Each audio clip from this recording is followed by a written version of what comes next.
In the game Cuphead, we can see how its use of nostalgic thematic elements carry inherent problematic social baggage when we focus on the bosses and mini-bosses of the game design.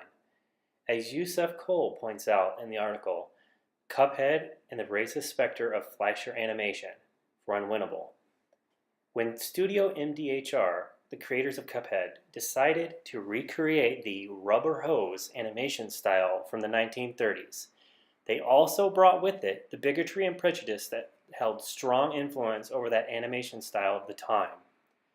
When interviewed by Rolling Stone, the lead artist from Studio MDHR said, "It's just visuals, and that's about it. Anything else happening in that era, we're not versed in it." This response is what Wikipedia defines as whitewashing. Quote, "To whitewash is a metaphor meaning to gloss over or cover up vices, crimes, or scandals, or to exonerate by means of perfunctory investigation or through biased presentation of data." Despite the claim saying otherwise, when we look at the thematic elements used to illustrate the bosses and mini-bosses in Cuphead, we will still be able to see the ghosts of the racist caricatures that were prevalent in the animations from the 1930s. In the article by Samantha Blackman, Pickaninnies and Pixels, on race, racism, and Cuphead at E3, she points out that 1930s animation misrepresented African American jazz culture from the Harlem Renaissance as sinful excess with depictions of gambling, speakeasies, liquor, drugs, and various other activities associated with dealing with the devil. The majority of the characters in Cuphead still carry these implications, despite the creators' attempts to whitewash the original meaning from the source material. For example, the mini-boss Pyroletta is a female roulette wheel. She dances around from left to right, and players have to avoid her. After she dances, she will stop at either side and spin around, shooting her roulette balls up in the air, raining them down on players. The mini-boss Chips Bet Again is a stack of blue, yellow, and red poker chips. The Tipsy Troupe is a group of 3 drunk alcoholic beverages. There's a red-nosed rum glass with a mustache, a martini glass with purple eyelashes and red lipstick, and a red-eyed whiskey bottle. All 3 members have bags under their eyes.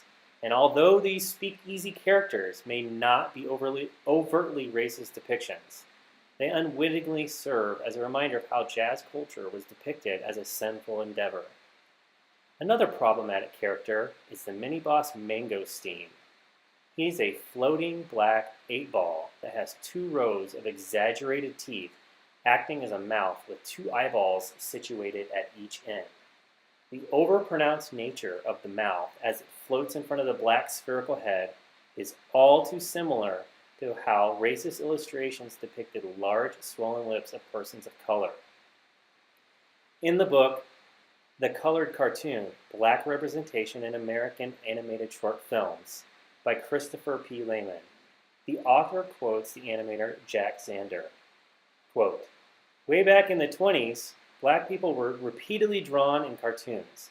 We blatantly drew the characters with thick lips and even went as far as putting bones in their hair and noses. Gross, I'll admit, but then the attitude of the viewers seemed to be more tolerant." The 8-ball is also indicative of how gambling was associated with jazz culture and a lack of morality. The name of this mini-boss also compounds other racist tropes by its similarity to Jewish last names ending in Steen, despite the spelling change. Although this may not be the creator's intent, it is there nonetheless. The next mini-boss to invoke troublesome depictions, although somewhat more subtle, is Mr. Wheezy. Mr. Wheezy is a giant cigar that appears in the boss fight with King Dice. He is fought on 2 ashtrays which act as platforms. Mr. Wheezy attacks by blowing fireballs at the players. Players also have to watch out for cigarette bats, which come out of the fiery ground below. Once defeated, Mr. Wheezy will start coughing and be crushed by King Dice's shoe as punishment for his failure. Cigars are commonplace in the minstrel trope, especially in cartoons involving blackface explosion gags. This is explained in the video, The Racist History of Cartoons, created by Sean Ari Lehrer and Scott McGee for Slate.com. In this video, they explore the stereotypes of racist animation challenged by the musician Jay-Z's music video, The Story of O.J. Another problematic character is Mr. Chimes. Mr. Chimes is a simple banging monkey with empty eye sockets. He wears a white hat and a turquoise sleeveless shirt with red and white striped shorts. While battling Mr. Chimes, the player must also play a memory-type card game at the same time. In the book, Simianization: Apes, Gender, Class, and Race by Wolf D. Hund, Charles W. Mills, and Sylvia Sebastiani, they define simianization as depicting people of African descent as monkeys or other primates. Their research indicates that these racist caricatures date all the way back to ancient Greece. Simianization dehumanizes an entire race, depicting them as less than human, and focuses on the savage nature the beasts represent.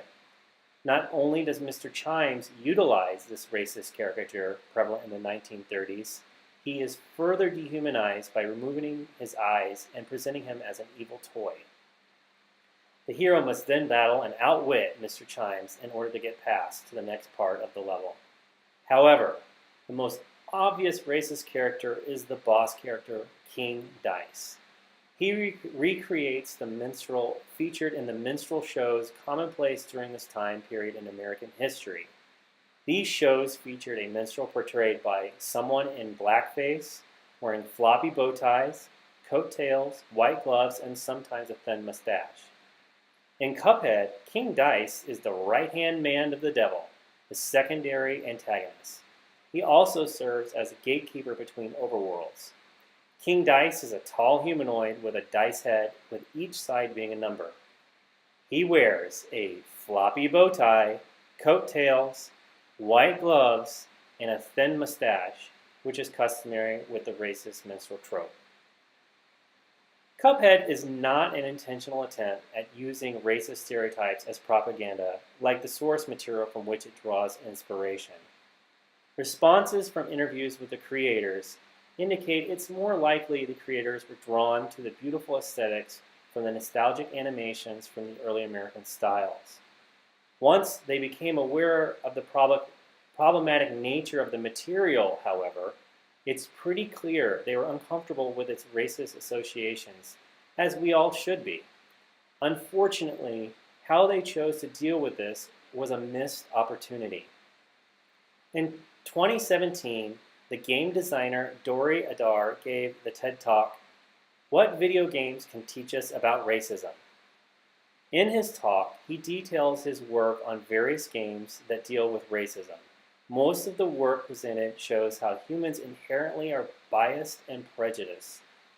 At the end of his presentation, however, he asks, "What can we do?" First, he says we should acknowledge the situation. Secondly, he says we should design our conditions differently. We should design conditions that will force us to communicate. We should design conditions that will build bridges and not walls.